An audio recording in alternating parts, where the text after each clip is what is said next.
Proof करूंगा कि इस विश्व में किसी के पास ज्ञान नहीं, किसी के पास समाधान नहीं और कबीर जैसा भगवान नहीं। आत्माओं, बिना बताए पता कैसे चले?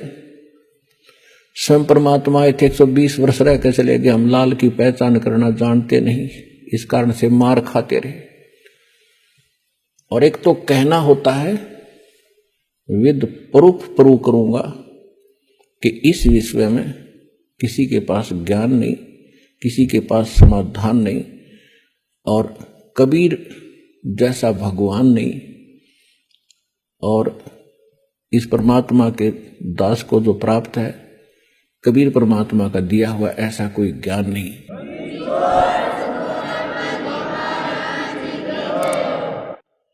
परम पिता परमात्मा पूर्ण ब्रह्म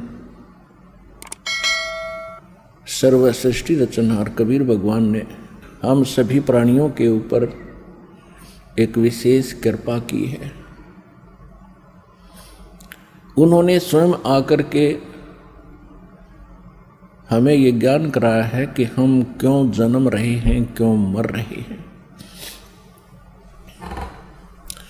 जिस संपत्ति और जिस संतान को हम सुरक्षित रखने के लिए दिन रात प्रयत्नशील रहते हैं और हमारी आंखों के सामने ये सब नष्ट हो जाता है, ये क्या कहानी है? पुण्यात्माओं, हमें कोई ये ज्ञान देने वाला नहीं था, जिस कारण से हमें इसका कोई विकल्प दिखाई नहीं दिया। हमने ये एक फाइनल मान लिया, जन्म और मृत्यु होगी। आत्म एहसास हो रहा है, क्योंकि एक प्रश्नवाचक चिन्ह आज तक किसी से हट नहीं पाया कि हम क्यों मरते हैं, क्यों जन्मते हैं। हम कितना अच्छा परिवार बनाते हैं, उनमें कितना अच्छा प्रेम होता है, मोह होता है, लगाव होता है, और एक सेकंड में वो सब बिखर जाता है। इसके विषय में हम कभी चिंतित होते हैं तो फिर सोच लेते हैं कि सभी के साथ हो रहा है। ये एक परंपरा मान ली हमने कि ऐसा तो होगा ही होगा, पर ये काम तो करते ही रहो। कौन सा कार्य करते रहो? कोठी बनाओ, बंगले बनाओ, कार बड़ी लो और मर जाओ। ये कौन सा कार्य था? सभी हमारे साथ जो घटनाएं घट रही हैं, आप प्रतिदिन देखते हो, किसी न किसी गांव में या किसी घर में अपने खुद को भी बहुत सी ऐसी घटनाओं से हमारा पाला पड़ा है। तो ये सब हो क्यों रहा है? तो उसके लिए परमात्मा हमें स्वयं आकर के ज्ञान कराते हैं कि आप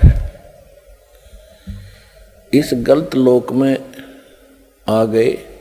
जन्म और मृत्यु के रोग से बचने का जो तरीका है, जो विधि है, वो वास्तविक भक्ति है, वो परमात्मा स्वयं ही बताते हैं। और उसके लिए वो स्वयं सशरीर वहां से आते हैं जहां परमात्मा रह रहे हैं। तो परमात्मा हमें याद दिलाते हैं कि कुछ तुम पीछे और कुछ भविष्य में झांको।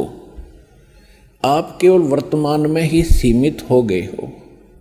यदि हम अपने भूत में झांकते हैं, बैक में देखते हैं,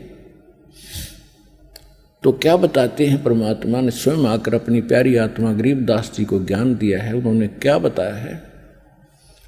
भाई आगे गए ना बावड़े, आगे यानी जो पहले जा चुके हैं, आगे गए ना बावड़े, ये रहते भी सब जाही, बिन साहिब की बंदगी कहीं ठोर ठिकाना नहीं। हमारे दादे परदादे चले गए, उनका कहीं नामो निशान नहीं। अब वो ना जाने किस प्राणी के शरीर में दुख पा रहे होंगे, और वो ये आशा किए बैठे थे मेरा कुल चले। उनका कुल भी चल गया, उनको क्या मिला? और उनसे पहले का कुल कहां गया? जो सारा मर चुका है, नामो निशान नहीं उनका। तो यहां परमात्मा बताते हैं हमें समझाने के लिए, क्या मांगो कुछ थिर न रहाई, ये देखत नैन चला जग जाई। 1 लाख पूत 1.25 लाख नाती, उस रावण के दीवान बाती। आप एक संतान प्राप्त करके यदि बधाई बांट भी लोगे 2 दिन, परमात्मा कहते हैं रावण के तो 1 लाख थे, 1 लाख पुत्र थे, और आज उसके कोई दीपक लगाने वाला शेष नहीं, उसका नामो निशान, कुल भी समाप्त, रावण भी अंत और राज भी गया। तो हमें परमात्मा ये याद दिलाना चाहते हैं, ये तो आपको याद दिलाए कि पहले यानी पीछे जो कुछ हो चुका है उसकी ये दशा है। वर्तमान में आप देख ही रहे हो, यहाँ कोई प्राणी सुखी नहीं, और सभी की आशा इच्छा होती है मैं करोड़पति बनूं, घना धनी हो जाऊं, बढ़िया कोठी बनाऊं, एक कार ले लूं, जग में मेरी इज्जत हो। क्योंकि हमने इतनी ही पढ़ाई पढ़ रखी अभी तक।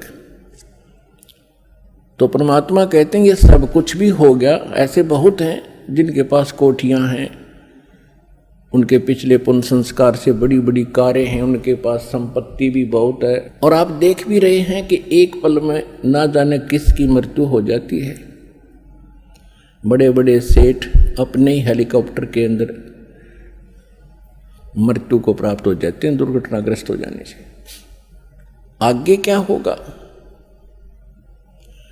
आगे के लिए परमात्मा सत्र करते हैं, फिर पीछे तू पशुआ की जय गद्दा बैल बनाई, और ये 56 भोग कहाँ मन बोरे, कहीं कुर्डी चढ़ने जाए।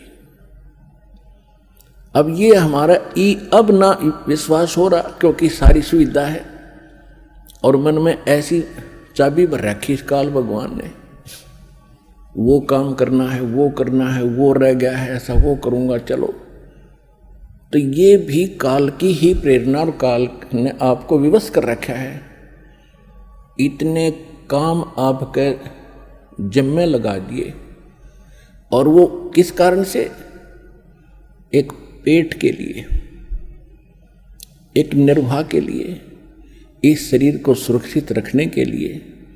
मकान बनाना है, कपड़े पहनने हैं, खाना खाना है, ये सारा इस शरीर की सुरक्षा के लिए है कि वो ठीक ठाक बना रहे। और इसका कोई भरोसा नहीं है कब बिजली गिर जाए और किस कारण से अंत हो जाए।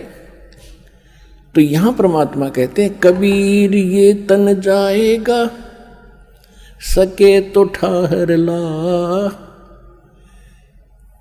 एक सेवा कर सतगुरु की और गोविंद के गुण गा। के शरीर तो एक दिन तुम्हारा जाएगा, और तेरा संस्कार जितना भी मनुष्य जीवन का उसके आते ही तुरंत नष्ट हो जाएगा, चाहे तेरा कितना काम शेष हो। उस समय नहीं देखा जाएगा कि तेरा लड़का विवाह नहीं हुआ है, लड़की ब्याणी रहेगी, ये नहीं देखेगा। एक भक्त बता रहा था कि मेरे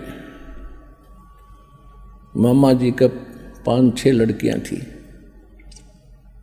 और हमारे समाज में लड़कियों को एक अपने ऊपर अपने आप गलत परंपराएं बनाकर हमने अभिशाप मान लिया।